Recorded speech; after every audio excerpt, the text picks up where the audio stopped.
안녕하세요. 책사람입니다. 오늘 들려드릴 작품은 앨리스 파커 버틀러의 거부탐정 일생일대의 사건입니다. 이 작품에서 거부탐정은 원래 도배랑 인테리어 일을 하고 있다가 통신교육을 이수하고 탐정이 되었습니다. 그래서 강의에서 배웠던 탐정 수칙들을 하나하나 적용해 나가는데요. 변장을 해도 주민들이 다 알아보는 이 엉뚱한 탐정이 어떤 활약을 펼치는지 오늘 같이 한번 따라가 보시죠.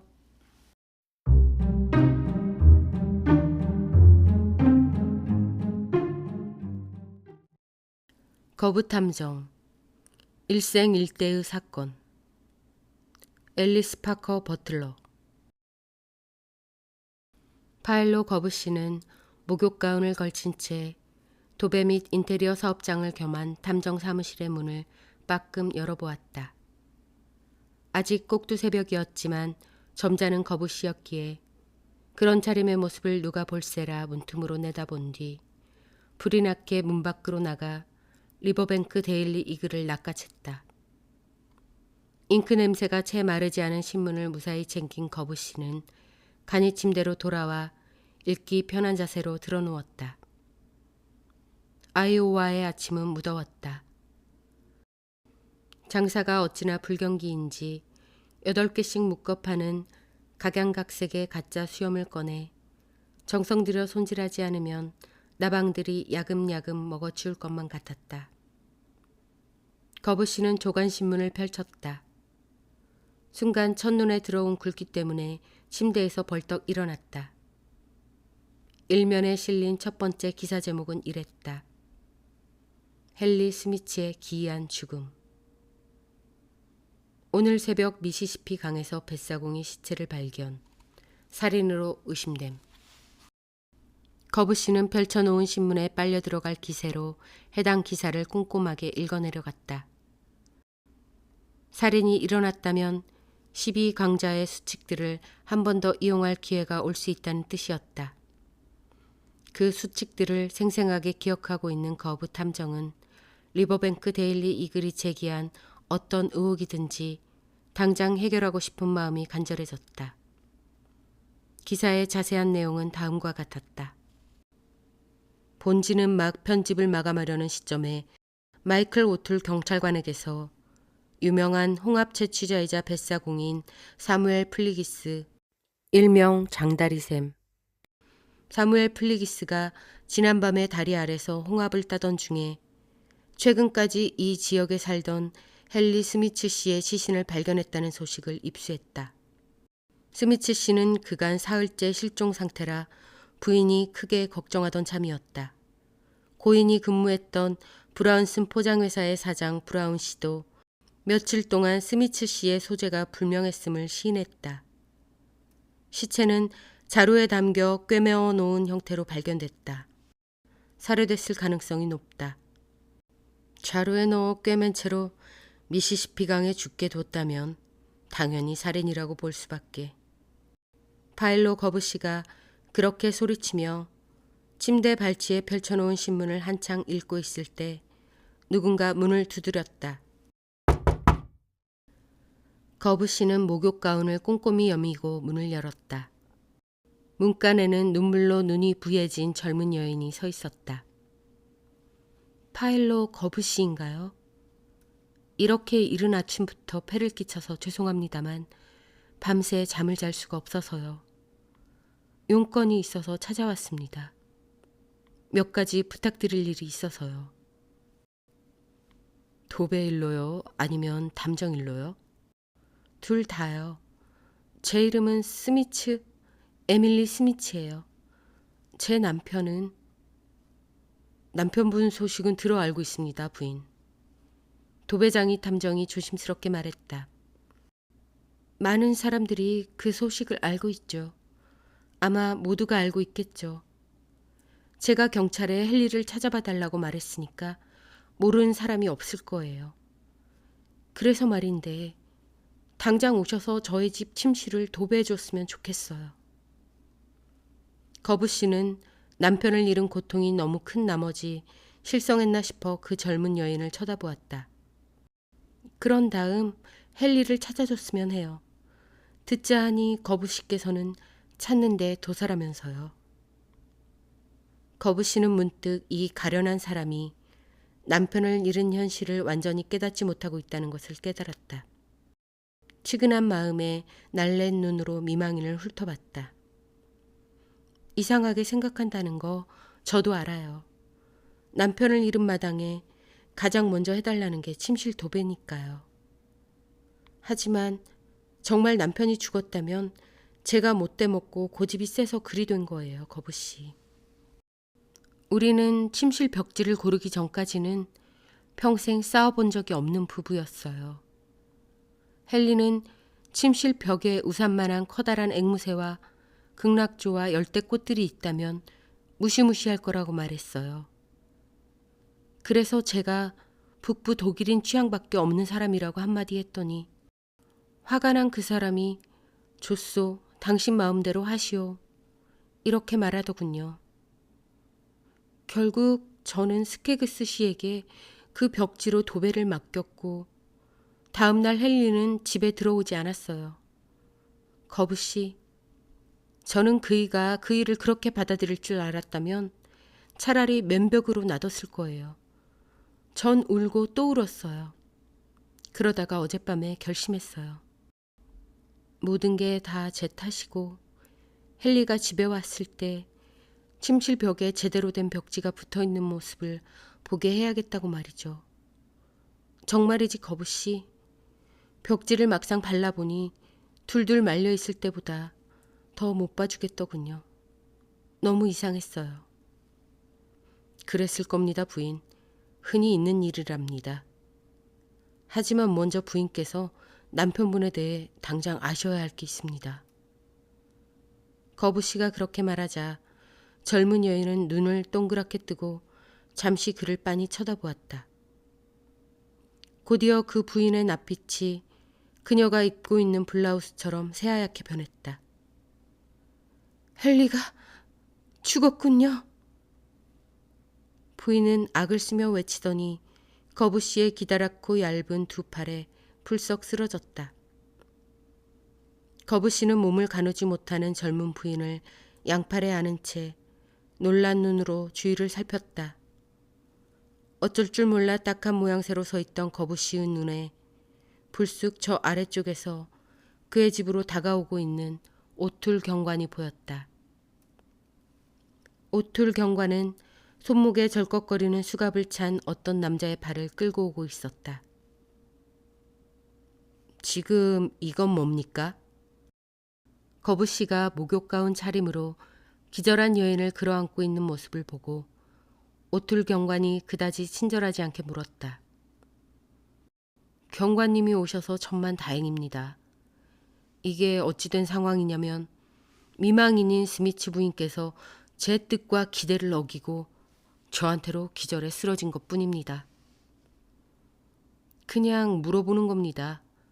오툴 경관이 아주 깍듯하게 말했다. 물어보라는 요청이 있을 때 그리 묻는 것이겠죠. 거부 씨가 대답했다. 오툴 경관은 거부 탐정의 방에도 도망갈 구멍이 없는지 자세히 살펴본 뒤 죄수를 그 방에 밀어넣고 거부 씨에게서 축 늘어진 스미츠 부인을 받아들었다. 그제야 거부 탐정은 방에 들어가 문을 잠갔다. 수갑을 찬 남자는 거부 씨와 단둘이 있게 되자 기다렸다는 듯 입을 열었다. 하고 싶은 말이 있는데 얼른 해버릴게요. 거부 탐정님 얘기는 오가며 여러 번 들었습죠. 그래서 이번 문제에 휘말리자마자 제가 그랬습니다. 날 꺼내줄 수 있는 사람이 있다면 그건 거부 씨일 거다. 저는 허먼 위긴스라고 합니다요. 만나서 반갑소이다. 기다란 다리를 바지에 밀어넣으며 거부 씨가 대답했다. 도움이 될지 모르겠지만 맹세컨대 전 이 사건에서 전적으로 무죄라고요. 위긴스의 말에 거부 씨가 물었다. 무슨 사건이요? 그거야 헨리 스미츠 살인 사건이지요. 달리 뭔 사건이겠어요. 내가 고작 그런 것 때문에 사람을 죽일 사람으로 보이쇼? 위긴스가 왠지 주저하자 앙상한 어깨에 멜빵을 걸치던 거부 탐정이 날카로운 눈으로 쳐다봤다. 그러니까 그냥 장난으로 그치와 내가 말싸움 좀 한 걸로 말이오. 탐정님이 대답해 보쇼. 사람이 그래 가끔 농담도 못합니까? 당연히 할 수 있죠. 거부씨가 대답했다. 내 말이요. 말만 그렇게 하지 진짜로 하지 않는다는 걸 세상 사람 다 알지 않습니까? 내가 헨리 스미츠에게 가서 기필코 죽이고 말겠다고 한 건 그냥 농담이었습죠. 그런데 저 멍청한 경관이 오툴 씨요? 예, 저 사람에게 헨리 스미츠 사건을 조사하라고 시킨 모양인데 저치가 맨 먼저 한 게 바로 날 살인죄로 체포한 겁니다. 뻔뻔하다고 할 수밖에요. 그때 오툴 경관이 문을 빠끔 열더니 안을 들여다보았다. 경관은 거부씨가 옷을 순조로이 갖춰 입은 것을 보자 문을 좀 더 활짝 연 뒤 스미츠 부인을 부축해 의자에 앉혔다. 젊은 부인은 여전히 축 처져 있었지만 작은 체구에도 당찬 여인은 흐느낌을 억누르려고 애쓰고 있었다. 끝나셨나? 끝났으면 얼른 감옥으로 돌아가셔야지. 오틀이 위긴스에게 말했다. 나한테 그런 목소리로 말하지 좀 마쇼. 그리고 나 아직 안 끝났소이다. 경관날이야 신사를 신사답게 대하는 법을 알 턱이 없겠죠. 위긴스가 거부씨를 향해 입을 열었다. 요점만 말하겠습니다요.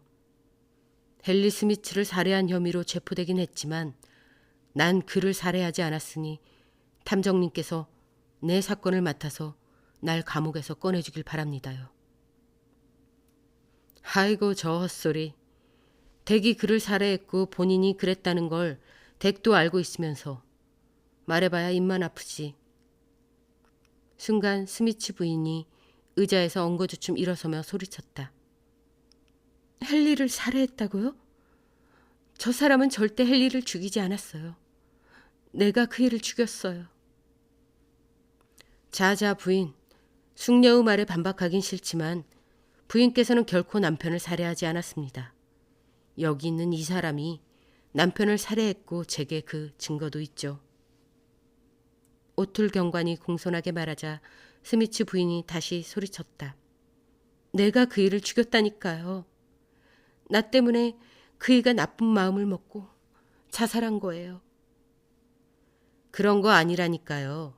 위긴스 이자가 남편분을 죽인 거라고요. 오툴이 딱 잘라 말하자 위긴스가 붕괴하여 외쳤다. 나 아니라니까. 딴 사람이 한 거라고. 저마다 확신에 차 있으니 내내 제자리 걸음만 하는 것 같았다. 거부 탐정은 의심에 찬 눈초리로 한 사람씩 쳐다봤다. 곧이어 위긴스가 입을 열었다. 좋습니다요. 날 다시 감옥에 쳐넣으시오. 거부씨, 선생께서 이 사건을 좀 알아봐 주시겠습니까? 그 말을 하러 여기 왔습니다요. 그렇게 해주시겠습니까? 샅샅이 파헤쳐달라고요. 예? 정상 가격대로 지불하신다면야 기꺼이 그리하죠. 거부씨가 대답하자 오툴이 죄수를 끌고 나갔다. 스미츠 부인은 손깍지를 낀 채 몇 분 동안 아무 말 없이 방바닥만 빤히 쳐다봤다.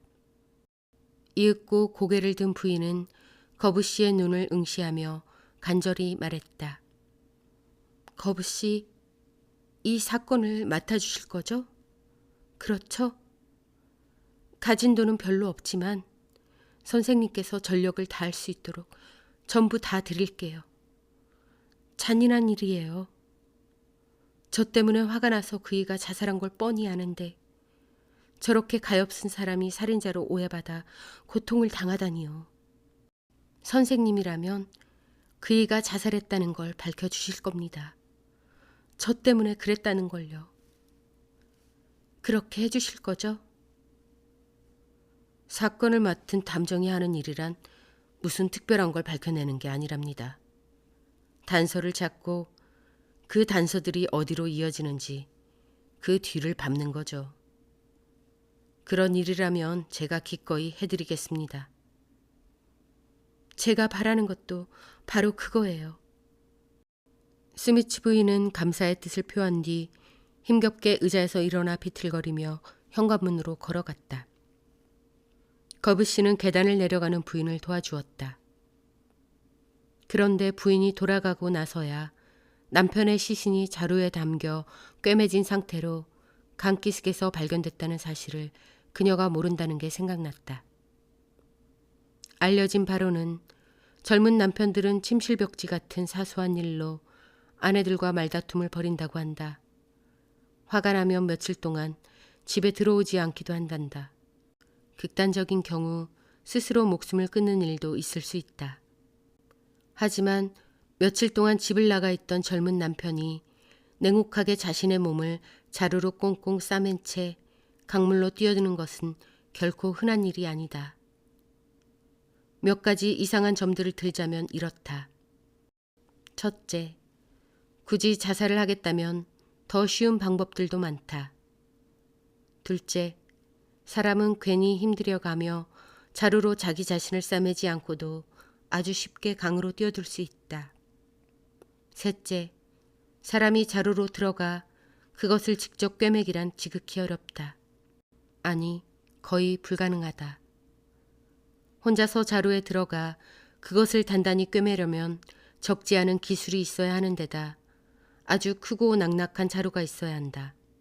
그러니까 헨리는 넉넉한 길이의 노끈을 꿰ν 자루용 대바늘을 들고 자루로 들어가서 머리끝까지 자루를 끌어올린 다음 머리 위로 양손을 뻗어 한 손으로는 자루 입구를 움켜쥐고 다른 한 손으로 꿰맸다는 말이다.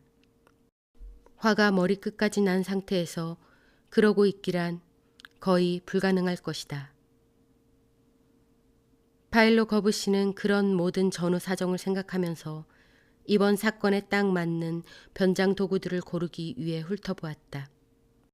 그리고 마침내 13번 장의사 가면으로 결정하고는 머리털이 짧은 검정색 가발과 길게 늘어진 콧수염을 골랐다. 그러다 또 다른 생각에 잠겼다. 양손과 양팔을 자유로이 움직일 만큼 충분히 낙낙한 자루라면 화가 많이 난 상태에서도 스스로 꿰맬 수 있을 것 같았다. 자루를 뒤집어 쓰고 자살할 생각에 여념이 없는 상태에서 자루 입구를 막은 뒤 자루 정면에 사람이 기어들어갈 수 있도록 커다랗게 틈을 내놓았다고 치자. 그런 다음 자루로 기어들어가 곧바로 양손 위치에 있는 그 틈을 꿰매면 될 터였다. 충분히 가능한 일이었다. 거부 씨는 옷장에서 검정색 프로코트와 넓은 상장띠를 두른 실크 모자를 꺼냈다. 그리고 단단히 문단속을 하고 큰 길로 내려갔다. 그날처럼 무더운 날에는 프로코트와 실크 모자는 괴로울 만큼 불편할 게 뻔했다. 집 밖으로 나와 모퉁이를 돌 때까지 제각각 다른 8명의 주민들이 파일로 거부 씨의 이름을 부르며 말을 걸었다. 사실 리버뱅크 주민들은 변장한 거부 탐정의 모습을 익히 봐왔다. 따라서 몇몇 어린아이들이 변장한 거부 탐정을 보고 관심을 보일 뿐 어른들은 대체로 은행원 제닝스가 하루는 분홍색 셔츠를 입고 다음 날에는 파란색 줄무늬 셔츠를 입고 나온 모습을 보는 것만큼이나 대수롭지 않게 여겼다. 이제껏 누구도 제닝스가 셔츠를 바꿔 입으면서 정체를 숨기려 한다고 비난하지 않았듯 그 누구도 파일로 거부 씨가 변장을 통해 본색을 숨기려 한다고 생각하지 않았다. 주민들은 정육점 주인이 판매대 뒤로 가기 전에 하얀 앞치마를 동여매듯 그런 변장 또한 일과 관련된 단순한 습관으로 여겼다. 그래서 은행원 제닝스도 검정색 옷을 입은 그 낯선 꺽다리를 보고 누구냐고 묻는 대신 거부 씨와 선선히 인사를 나눴다. 아이고 거부 씨, 이번 스미츠 사건으로 일부러 가시는군요. 맡은 일 잘 되길 바랍니다. 꼭 진범을 찾아서 제대로 공밥 먹게 해주세요. 스미츠 씨가 금전적으로 쪼돌렸다는 소문은 신경 쓸 거 없습니다. 우리 은행에서 돈을 빌려주긴 했지만 그걸로 부담을 준 적은 결코 없으니까요. 이자도 요구한 적이 없답니다. 제가 수차례 말했는걸요. 합당한 범위 내에서 원하면 얼마든지 언제든지 더 빌려줄 수 있으니까 그 양반네 발명품이 시장에서 팔리면 그때 갚아도 된다고 말이죠. 그런 소문이 돈다는 이야기나 보도는 아직 들은 바 없지만 먼저 얘기를 해주시니 별거 아닌 걸로 알고 있겠습니다. 손톱만큼도 별거 아니랍니다. 그건 그렇고 무슨 단서라도 찾았나요? 지금 찾으러 가는 중입니다. 거부 씨가 그렇게 대답하자 은행원 제닝스가 이어 말했다. 그럼 제가 조언 하나 드리죠. 허먼 위긴스나 그 패거리들의 뒤를 봐보세요. 제가 그러더라는 말은 하지 마시고요. 괜히 이번 사건에 말려들고 싶지는 않으니까요. 어쨌든 스미츠 씨는 위긴스와 그 패거리를 무서워했어요. 그 양반이 제게 그렇게 말했다니까요. 위긴스가 죽이겠다고 협박했다던데요.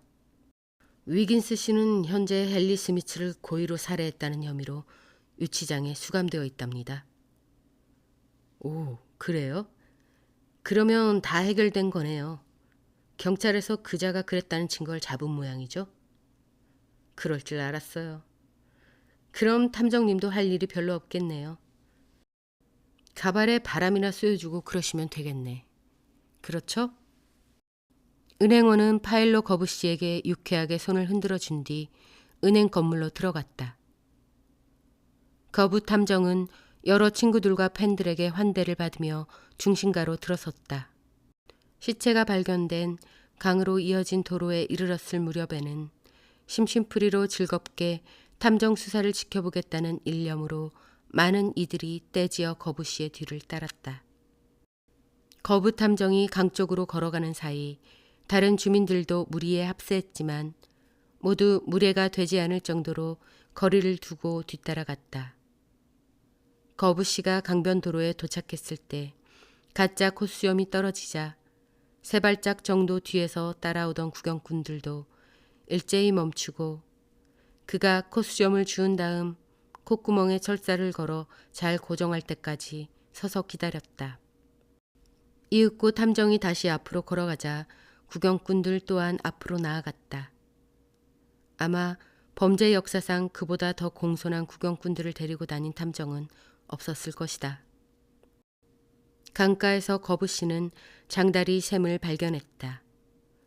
홍합 채취꾼인 플리기스는 빈 타르통을 타고 앉아 앞에 늘어서서 귀를 쫑긋 세우고 있는 구경꾼들에게 헨리 스미츠의 시신을 발견한 이야기를 40번째 늘어놓고 있었다. 거부 씨가 다가가자 장다리 샘이 말을 멈추었다. 플리기스의 구경꾼들과 거부 탐정의 구경꾼들은 한데 어우러져 거대한 원을 만든 뒤 거부 씨가 그 홍합 채취꾼에게 질문하는 동안 시선을 고정한 채 공손히 경청했다. 장다리 샘이 코웃음치며 대꾸했다. 자살이요? 지나가던 개가 웃겠으다. 살해됐다는 거 말고는 말이 안 된다니까 그러시네. 내 평생 자살한 사람들도 몇몇 건져봐서 아는데 확실히 가라앉도록 돌을 묶었거나 돌멩이 따위 없어도 가라앉을 거라고 생각한 치들은 봤어도 자루에 들어가 꽁꽁 꿰맨 채 자살한 인간은 한 번도 본 적 없거든. 이어 플리기스는 확신에 차서 말을 이었다. 네, 장담하는데 누군가 꿰매주지 않았다면 헨리 스미츠가 그 마대자루를 뒤집어 쓰고 꿰맬 수는 없었을 거요. 그렇다면 자루를 꿰매준 그 인간은 자살을 도와준 셈인데 꿰매놓은 모양새를 딱 보아하니 자살을 도와준 그치도 살인자나 진배 없더라 이거요. 구경꾼들이 맞장구를 치며 웅성거리자 거부 탐정은 조용히 손을 들어 보였다.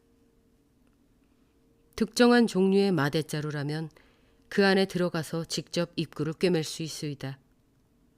거부 씨가 논리적으로 그럴듯한 말을 하자 구경꾼들이 흥분을 억누르며 살며시 박수를 쳤다. 담정나리가 꿰맨 모양새를 못 봐서 그런 소리를 하는 모양이구려. 그래요. 아직 못 봤소이다. 허나 사건을 해결할 단서를 찾으면 곧장 볼 생각이오. 명색이 좀 한다 하는 담정이라면 단서를 찾을 때까지 섣불리 움직이지 않는 법이오. 그게 이 바닥 법칙이라오. 그러자 장다리 샘이 물었다. 담정나리는 어떤 단서를 찾는답쇼? 그 단서란 게 뭐냐고요? 고인과 관계된 것이라면 뭐든 단서가 되지만 대체로 탐정 말고는 누구도 어떻게 무슨 관계가 있는지 생각해내지 못하는 아주 중요한 것이라오. 가끔은 단추 하나가 아주 중요한 단서가 될 때도 있소이다. 그거 참, 내가 가진 단추라고는 이 옷에 붙은 단추들밖에 없소만 여기 이 자루용 바늘이 도움이 된다면. 플리기스가 호주머니에서 두툼한 자루용 대바늘을 꺼내더니 파일로 거부씨의 손바닥에 올려놓았다. 거부 탐정은 그 물건을 주의 깊게 살펴봤다. 바늘귀에는 아직도 몇 센티미터의 노끈이 걸려 있었다. 장다리 샘이 자진하여 말했다. 시체가 들어있던 자루에서 내가 잘라낸 거요. 작게나마 멋진 기념품 정도로 갖고 있을 생각이었어.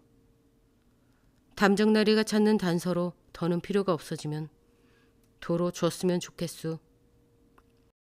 꼭 그리하겠소. 거부씨는 흔쾌히 동의한 뒤 바늘을 요모조모 살펴봤다. 보통 많이들 사용하는 자루용 대바늘은 두 종류다. 둘 다 거의 꽉 채운 마대자루에 손쉽게 넣었다 뺐다 하도록 바늘 끝이 휘어져 있다. 또한 두 종류 모두 바늘을 꿰어 잡아당길 때 단단히 잡고 있을 수 있도록 휘어진 부분이 약간 납작하다.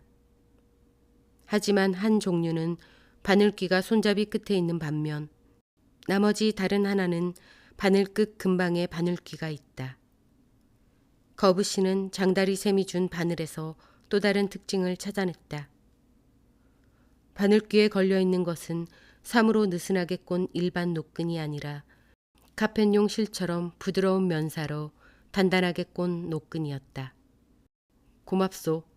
이제 다른 데로 가서 좀 더 조사해봐야겠소. 여러분, 원치 않는데도 전부 이렇게 날 따라다닐 필요는 없소이다. 파일로 거부씨가 그렇게 말했지만 모두 거부씨의 뒤를 따라가고 싶은 모양이었다.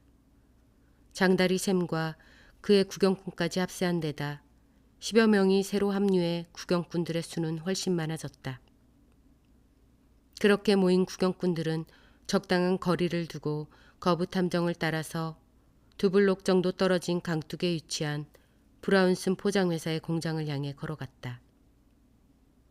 그곳은 바로 헨리 스미츠가 다니던 공장이었다. 크기가 제각각인 67개의 건물들이 전부 포장회사 공장이었다. 그 중에서 가장 큰 건물이 강둑 끝에 바로 붙어 있었다. 공장을 빙 둘러 판자 울타리를 높게 쳐놓아 그 안에 있는 마당은 마치 우리 같았다.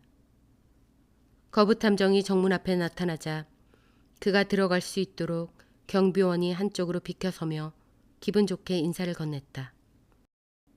안녕하십니까, 거부씨. 오실 줄 알고 있었습니다. 범죄가 일어나면 언제나 출동하니까요. 안 그렇습니까? 본관에 가시면 메르켈과 브릴과 조코스키는 물론이고 나머지 위긴스 패거리도 만나볼 수 있을 겁니다. 아마 그 친구들은 경찰에게 했던 말을 그대로 되풀이하겠죠. 죽을 맛인가 보던데 달리 어쩌겠습니까? 그게 사실인걸요. 뭐가 사실이라는 거죠? 거부씨가 물었다. 위긴스가 홧김에 헨리 스미츠를 죽였다는 거요. 위긴스가 헨리에게 너 때문에 우리가 일자리를 잃으면 자기가 말한 대로 해버리겠다고 한 거요. 그게 사실이라고요. 거부씨는 경비원에게 막혀 정문에 멈춰 서 있는 추종자들을 뒤로 한 채 본관으로 들어가 위긴스 씨의 부서가 어디인지 물었다. 그리고 건물 1층의 강 쪽 지점에서 해당 부서를 찾았다. 엄청나게 넓은 공간인 그곳의 한쪽 면은 회사 냉동실로 이어져 있었고 반대쪽 면에는 선박을 건조하고 수리하는 독이 그 건물의 폭을 따라 길고 좁게 나 있었다. 독의 바깥쪽 가장자리를 따라 2대의 바지선이 묶여 있었고 위긴스 베거리 가운데 일부가 바로 그 바지선의 양고기를 싣고 있었다. 그런데 그 양고기 형태를 보니 다리가 아닌 양 한 마리를 통째로 삼배에 싸서 깔끔하게 꿰맨 모양새였다. 그 커다란 공간은 포장 및 선적실로 위긴스 패거리가 맡은 일은 도축되어 냉동된 양고기를 삼배로 싸서 단단히 꿰맨 뒤 선적하는 것이었다. 한쪽 벽에는 삼배 꾸러미가 쌓여 있었고 벽과 유층을 지탱하고 있는 기둥에 박아놓은 못마다 바늘에 꿰 사무로 꼬아 만든 노끈들이 걸려 있었다. 냉동실 쪽에 가까울수록 공기가 기분 좋을 만큼 시원했다. 거부 씨는 예리한 눈으로 사방을 훑어봤다. 여기저기에 마대자루와 바늘과 노끈이 있었다. 저쪽으로 헨리 스미츠가 내던져진 강이 보였다. 거부 탐정은 푸른 강에 떠있는 좁은 독 건너편을 응시했다. 곧이어 다시 독으로 시선을 돌리자 직원들 중 한 사람이 빗자루로 꼼꼼하게 독을 쓸고 있었다. 가만 보니 유리 조각들을 강으로 쓸어버리는 중이었다.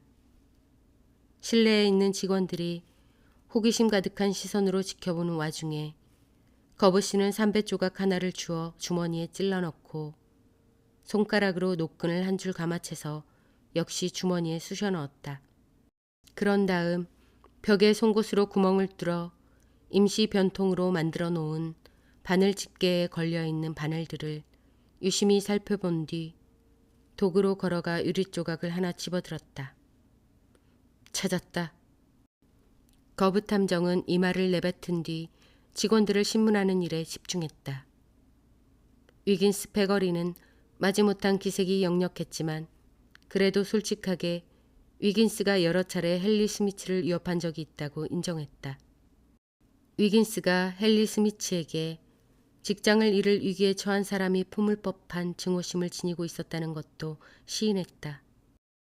거부 탐정은 헨리 스미츠가 본관 건물 전체를 관리하는 위치에 있었다는 사실을 알게 되었다.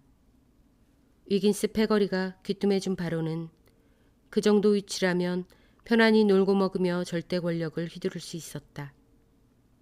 헨리 스미츠는 그 건물 직원들이 작년보다 올해 생산성을 더 높였는지 아닌지만 따지면 될 일이었다.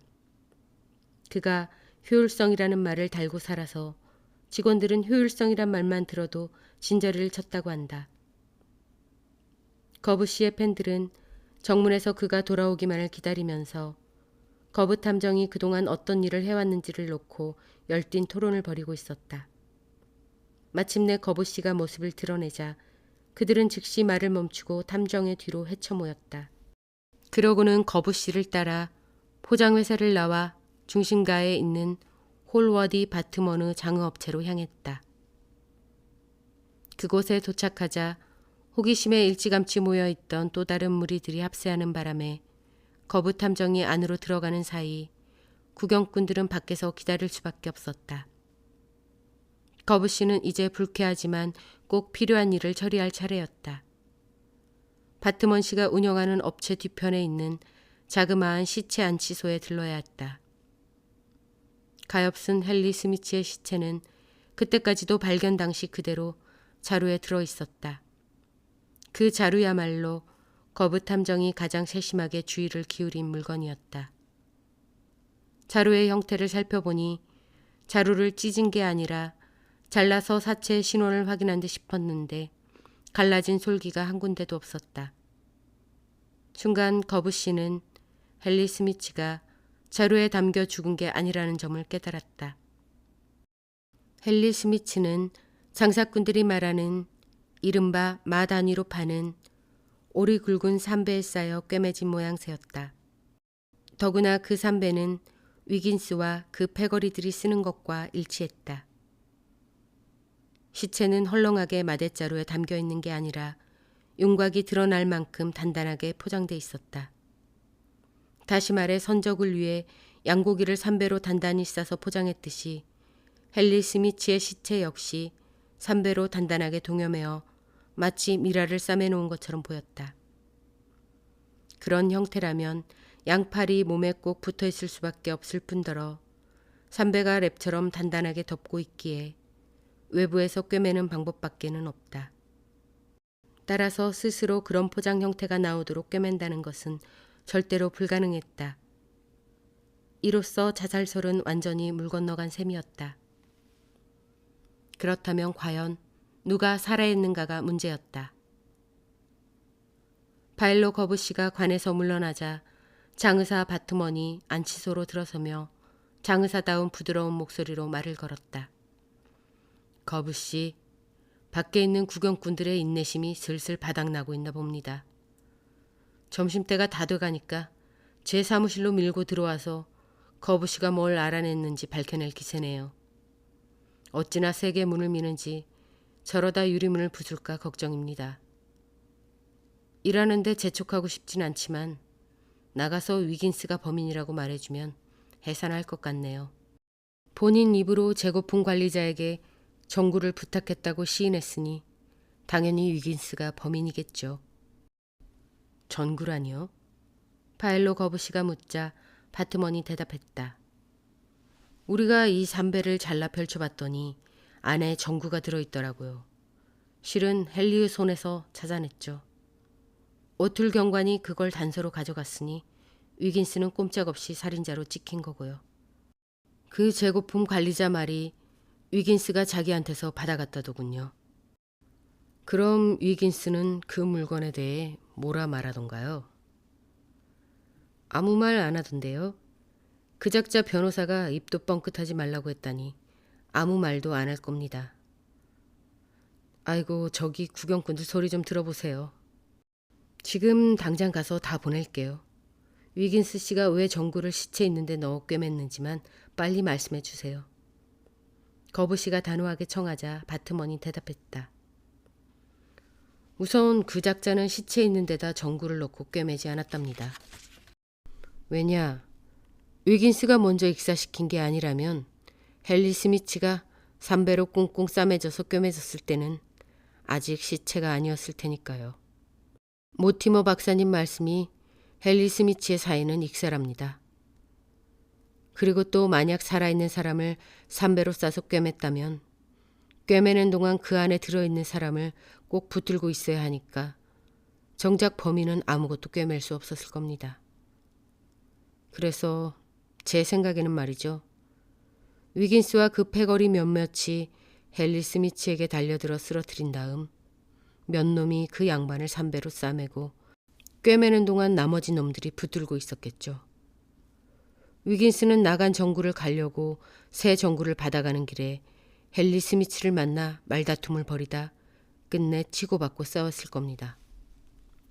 그 와중에 헨리 스미츠가 정구를 움켜잡았는데 마침 다른 패거리들이 몰려와 이 양반을 삼배에 싸서 꿰맨 다음 강물에 던져버렸을 테고요. 그러니까 이제 나가서 사람들에게 위긴스가 헨리 스미츠를 죽였고 공범이 밝혀지는 대로 알려주겠다고 말하세요. 창문이 다 부서지기 전에 얼른요. 거부탐정은 돌아서서 시체 안치소를 나갔다. 장의업체를 떠날 때 구경꾼들이 가볍게나마 환호해줬지만 거부탐정은 서둘러 유치장으로 걸어갔다. 그곳에 도착하니 마침 오툴 경관이 있어 거부씨는 정구에 대해 물었다. 그렇게 많은 구경꾼들의 관심을 한몸에 받자 우쭐해진 오툴 경관이 호주머니에서 정구를 꺼내 거부씨에게 흔들어 보였다. 그러면서 바트먼에게 이미 들은 이야기를 좀 더 자세하게 되풀이했다. 거부탐정은 잠자코 정구를 살펴본 뒤 물었다. 위긴스 씨가 재고품 관리자에게 정구가 나갔으니 갈게 새 걸로 하나 달라고 했다고요? 예, 맞아요. 그런데 그건 왜 물으시죠? 이 전구는 나가서 못 쓰는 거니까요. 정말 거부씨 말 그대로였다. 전구 안쪽 면이 약간 거무스름했고 탄소 필라멘트는 절단돼 있었다. 오툴 경관이 전구를 낚아채 이상하다는 듯 요리조리 살펴보더니 말했다. 거참 이상하군요. 탐정이 아닌 사람의 사고방식으로는 그럴지도 모르지만 탐정이 보기에는 이상할 것 하나 없습니다. 아니지 아냐. 그렇게 이상할 일도 아니네. 한번 잘 생각해 보세요. 위긴스가 나간 전구를 새 걸로 바꾸기 전에 헨리 스미츠가 이 전구를 움켜잡았든 아니면 새 걸로 간 다음에 그랬든 크게 차이는 없는 거 아닙니까? 탐정이 볼 때 이 전구는 경관님이 생각하는 그 전구가 아니고 결과적으로 위긴스 씨가 재고품 관리자에게 받은 것이 아니라면 큰 차이가 있소이다. 거부 씨가 후다닥 뛰쳐나가자 구경꾼들도 따라 나갔다. 거부 씨는 곧바로 원래의 전구를 찾으러 간 게 아니었다. 그보다 먼저 집으로 돌아와 제6번 변장, 그러니까 파란색 모직 셔츠를 입고 긴 갈색 턱수염을 붙인 노동자로 변신했다. 그런 다음 다시 포장 공장으로 향했다. 또다시 구경꾼들은 정문 앞에서 제지를 당했지만 바일로 거부 씨는 안으로 들어갔다. 재고품 관리자는 양철통에 싸온 점심을 먹고 있었다. 그 사람은 기다렸다는 듯 기꺼이 대화에 응했다. 어찌된 일이냐면 우리는 요 아래 부서에서 야근하고 있었는데 위긴스와 그 패거리도 헨리 스미츠가 살해된 날 밤에 야근을 해야 했습죠. 헨리와 위긴스는 사이가 나빴다고 해야 하나. 아무튼 듣자 하니 헨리가 위긴스에게 길게 못 갈 것 같으니 다른 직장을 알아보라고 하니까 위긴스가 헨리대로 직장을 잃으면 죽여버리겠다고 했대요. 그러니까 위긴스가 헨리를 죽이겠다고 했다고요. 당시에는 그냥 아무렇게나 짓거린 거다 싶어 대수롭지 않게 생각했습죠. 헌데 헨리도 그때 야근을 하고 있었거든요. 2층에 있는 그 조그만 자기 작업실에서 한참 동안 늦게까지 일하고 있었어요. 그런데 그날 밤 위긴스가 제게 오더니 헨리가 32광도짜리 새 전구를 달라고 했다고 하더라고요. 그래서 저는 위긴스에게 그걸 주고 퇴근했습죠. 그런데 나중에 알고 보니 위긴스가 그 전구랑 헨리를 같이 싸서 꿰매버렸더라고요. 거부탐정은 장다리 샘이 준 바늘을 꺼내 보이며 말했다. 아마 물품 창고에도 이와 비슷한 자루용 대바늘이 있지 싶은데. 재고품 관리인은 그 바늘을 받아들고 자세히 살펴보더니 대답했다. 이렇게 생긴 건 처음 보는데요. 그럼 만약에 말입니다. 헨리 스미츠와 함께 꽁꽁 싸매져서 발견된 그 전구가 새 전구가 아니라면, 그런데 위긴스 씨가 헨리에게 새 전구를 가져다 줬다면, 그래서 헨리가 나간 전구를 새 전구로 갈았다면 헨리는 그 전구를 어디서 갈아 끼웠을까요? 2층에 있는 작업실에서 했겠죠. 거기서 늘 자기가 만든 기계들을 어설프게 손보고 있었으니까요. 실례가 안 된다면 그 작업실 좀 잠시 볼 수 없을까요?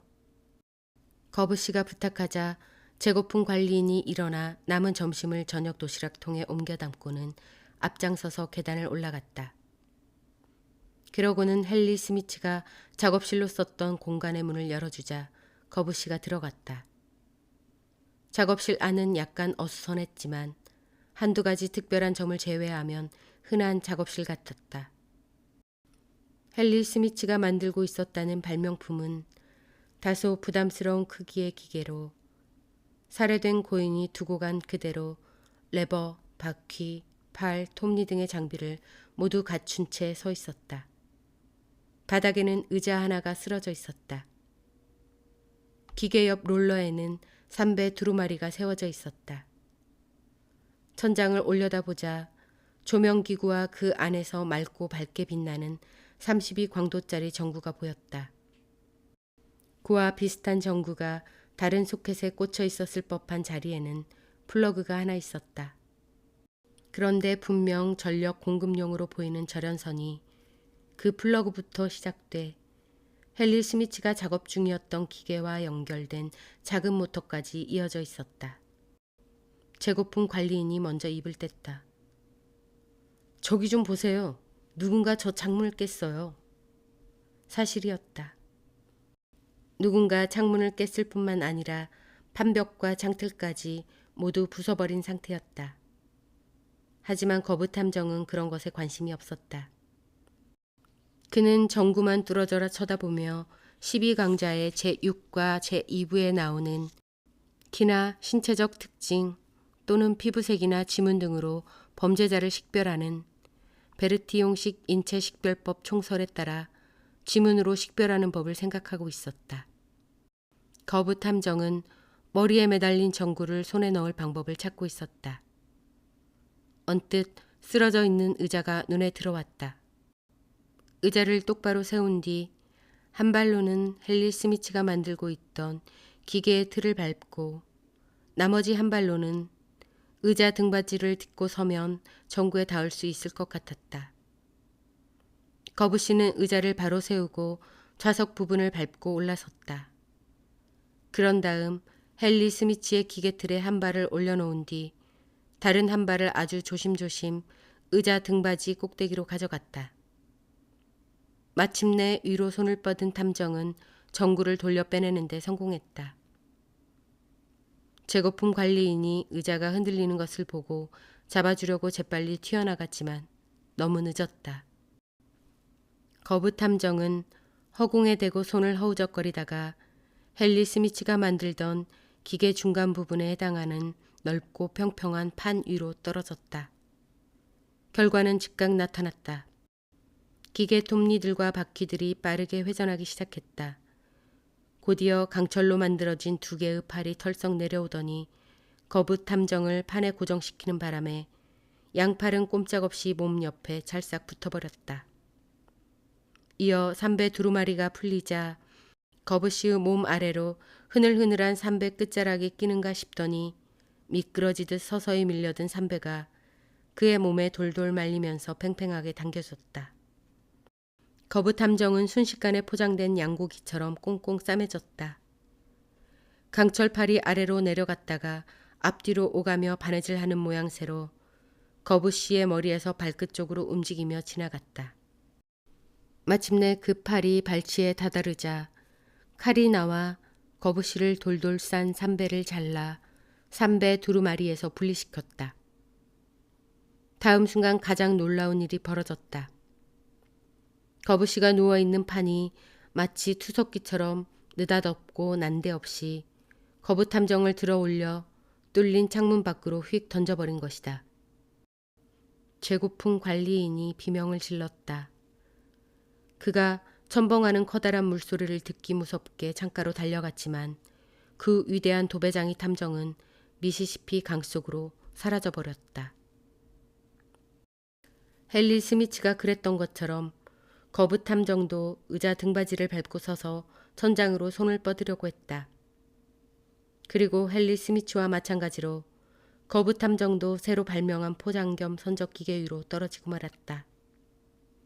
그 결과 헨리 스미츠와 마찬가지로 거부 탐정도 꽁꽁 포장되어 창문을 통해 강으로 날아가 버렸다. 하지만 헨리 스미츠와 달리 거부 탐정은 삼배에 꿰매져 갇히는 꼴은 당하지 않았다. 파일로 거부 씨의 허주머니에는 양쪽이 다 뾰족해 좌우로 움직이는 바늘이 들어있었기 때문이다. 라이징 선 탐정사무소 산하 탐정통신학교 12강좌 중 제11과 17페이지에는 다음과 같은 내용이 나온다. 해결하기 아주 어려운 사건을 맡았을 때는 탐정 스스로 예상되는 범죄 행동을 가능한 한 가장 똑같이 재현해 보는 것도 많은 도움이 된다. 파일로 거부 씨는 그대로 했다. 그 결과 이 도배장이 탐정은 사람이 고의적으로 자살하거나 살인사건의 희생자가 되지 않고서도 자루에 담겨 꿰매진 채 강물에 빠져 죽을 수 있다는 것을 입증해냈다.